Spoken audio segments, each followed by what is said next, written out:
मानतो, पण माझी एक सर्वांना विनंती आहे की प्रशासनाने आतापर्यंत आपल्याला काही उत्तर त्याचं दिलेलं नाही। त्यांनी स्पष्ट स्वरूपात आम्ही जो 22/8 त्यांना पत्र दिलेलं होतं की माढा शहरातच मतमोजणी झालेली पाहिजे। त्या दिवशी सुद्धा सर्व पक्षाच्या नेते मंडळी व पक्षांच्या पदाधिकाऱ्यांना तिथं उपस्थित राहायला त्यांनी सांगितलेलं होतं, पण जगदाळे साहेब असतील, मी असतील, 4 ते 5 पक्षाचे प्रतिनिधी तिथं उपस्थित होते।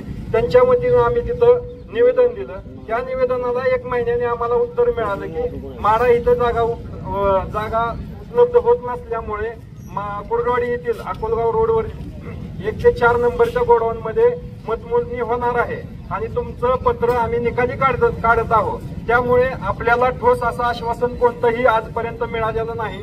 त्यामुळे आपण उद्या पण ह्याच टायमिंगला 11 वाजता इथून भव्य मोर्चा तहसील कार्यालयावरती साठी जमायचा आहे व परवा दिवशी जर त्याच्यावरती उद्या जरी काही निर्णय नाही झाला तर परवा दिवशी तहसील कार्यालयासमोर बेमुदत असं ठिय्या आंदोलन व हलगीनाथ आंदोलन आपल्या प्रशासकीय कार्यालय समितीच्या वतीनं करण्यात येणार आहे।